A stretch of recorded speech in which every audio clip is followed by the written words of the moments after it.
ಸಚಿವ ಶಿವಾನಂದ ಪಾಟೀಲ್ ಅವರು ರೈತರ ಬಗ್ಗೆ ಹಗುರವಾಗಿ ಮಾತನಾಡಿರುವಂತದ್ದು. ಈಗ ಅವರ ಹೇಳಿಕೆ ಸಾಕಷ್ಟು ಚರ್ಚೆ ಕೂಡ ಆಗ್ತಿರುವಂತದ್ದು. ಈ ಬಗ್ಗೆ ಮಾತಾಡಕ್ಕೆ ಮಾಜಿ ಸಚಿವರು ಹಾಗೂ ಹಾಲಿ ಶಾಸಕರಾದಂತಹ ಸುನೀಲ್ ಕುಮಾರ್ ಅವರು ನಮ್ಮ ಜೊತೆಗಿದ್ದಾರೆ. ಅವ್ರನ್ನ ಕೇಳೋಣ. ಸರ್, ಈಗ ಕಾಂಗ್ರೆಸ್ ಸಚಿವರು ಒಂದು ಹೇಳಿಕೆಯನ್ನು ನೀಡಿರುವಂತದ್ದು, ರೈತರ ಆತ್ಮಹತ್ಯೆ ಮಾಡ್ಕೊಳ್ಳೋದು ಹಣಕ್ಕಾಗಿ ಮತ್ತೆ ಬರವನ್ನ ರೈತರು ಕಾಯ್ತಾ ಇರ್ತಾರೆ ಅನ್ನೋ ಒಂದು ಹೇಳಿಕೆಯನ್ನು ಕೊಟ್ಟಿರುವಂತದ್ದು. ಸರ್, ಈ ಬಗ್ಗೆ ನಿಮ್ಮ ರೈತರ ಬಗ್ಗೆ ಸರ್ಕಾರದ ನಿಲುವು ಹೇಗೆ ಎನ್ನುವಂಥದ್ದು ಒಬ್ಬ ಮಂತ್ರಿಮಂಡಲದ ಸದಸ್ಯನ ಭಾವನೆಯ ಮುಖಾಂತರ, ಹೇಳಿಕೆಯ ಮುಖಾಂತರ ಇವತ್ತು ಗೊತ್ತಾಗಿದೆ.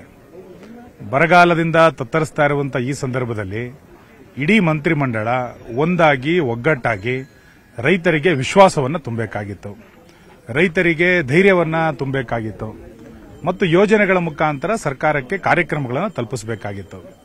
ಅದರ ಬದಲು ರೈತರಿಗೆ ಅಪಮಾನ ಮಾಡುವಂತಹ ಹೇಳಿಕೆಯನ್ನು ಕೊಟ್ಟಿರುವಂತಹ ಸಚಿವರ ಹೇಳಿಕೆಯನ್ನು ನಾನು ಖಂಡಿಸ್ತೇನೆ.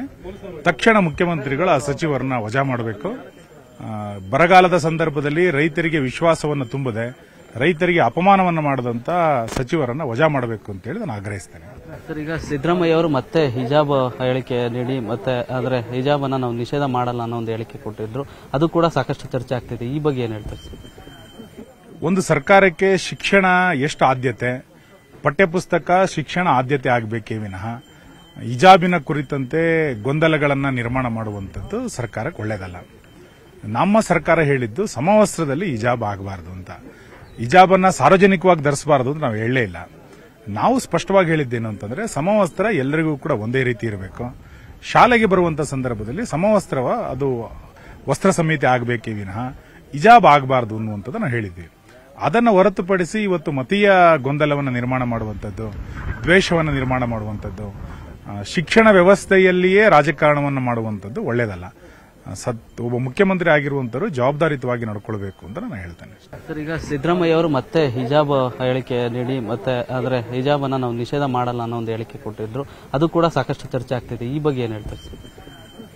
ಒಂದು ಸರ್ಕಾರಕ್ಕೆ ಶಿಕ್ಷಣ ಎಷ್ಟು ಆದ್ಯತೆ, ಪಠ್ಯಪುಸ್ತಕ ಶಿಕ್ಷಣ ಆದ್ಯತೆ ಆಗಬೇಕೇ ವಿನಃ ಹಿಜಾಬಿನ ಕುರಿತಂತೆ ಗೊಂದಲಗಳನ್ನು ನಿರ್ಮಾಣ ಮಾಡುವಂಥದ್ದು ಸರ್ಕಾರಕ್ಕೆ ಒಳ್ಳೆಯದಲ್ಲ. ನಮ್ಮ ಸರ್ಕಾರ ಹೇಳಿದ್ದು ಸಮವಸ್ತ್ರದಲ್ಲಿ ಹಿಜಾಬ್ ಆಗಬಾರದು ಅಂತ. ಹಿಜಾಬನ್ನ ಸಾರ್ವಜನಿಕವಾಗಿ ಧರಿಸಬಾರದು ಅಂತ ನಾವು ಹೇಳಲೇ ಇಲ್ಲ. ನಾವು ಸ್ಪಷ್ಟವಾಗಿ ಹೇಳಿದ್ದೇನು ಅಂತಂದ್ರೆ, ಸಮವಸ್ತ್ರ ಎಲ್ಲರಿಗೂ ಕೂಡ ಒಂದೇ ರೀತಿ ಇರಬೇಕು. ಶಾಲೆಗೆ ಬರುವಂತಹ ಸಂದರ್ಭದಲ್ಲಿ ಸಮವಸ್ತ್ರವ ಅದು ವಸ್ತ್ರ ಸಂಹಿತೆ ಆಗಬೇಕೇ ವಿನಃ ಹಿಜಾಬ್ ಆಗಬಾರದು ಅನ್ನುವಂಥದ್ದು ನಾವು ಹೇಳಿದ್ದೀವಿ. ಅದನ್ನು ಹೊರತುಪಡಿಸಿ ಇವತ್ತು ಮತೀಯ ಗೊಂದಲವನ್ನು ನಿರ್ಮಾಣ ಮಾಡುವಂಥದ್ದು, ದ್ವೇಷವನ್ನು ನಿರ್ಮಾಣ ಮಾಡುವಂಥದ್ದು, ಶಿಕ್ಷಣ ವ್ಯವಸ್ಥೆಯಲ್ಲಿಯೇ ರಾಜಕಾರಣವನ್ನು ಮಾಡುವಂಥದ್ದು ಒಳ್ಳೆಯದಲ್ಲ. ಒಬ್ಬ ಮುಖ್ಯಮಂತ್ರಿ ಆಗಿರುವಂತರು ಜವಾಬ್ದಾರಿಯುತವಾಗಿ ನಡ್ಕೊಳ್ಬೇಕು ಅಂತ ನಾನು ಹೇಳ್ತೇನೆ. ಸರ್, ಈಗ ಕಾಂಗ್ರೆಸ್ ನಾಯಕರಾಗಿರುವಂತಹ BK ಹರಿಪ್ರಸಾದ್ ಅವರು ಒಂದು ಹೇಳಿಕೆ ಕೊಟ್ಟಿರುವಂತದ್ದು. ಸರ್, ಬಿಜೆಪಿ ನಾಯಕರು ಅಂದ್ರೆ ಕೆಲವರು ಬೂಟ್ ನೆಕ್ಕುತ್ತಾ ಇದ್ರು ಅನ್ನೋ ಒಂದು ಮಾತನ್ನು ಕೂಡ ಹೇಳಿರುವಂತದ್ದು. ಅದು ಕೂಡ ಈಗ ಚರ್ಚೆ ಆಗ್ತಿದೆ ಸರ್.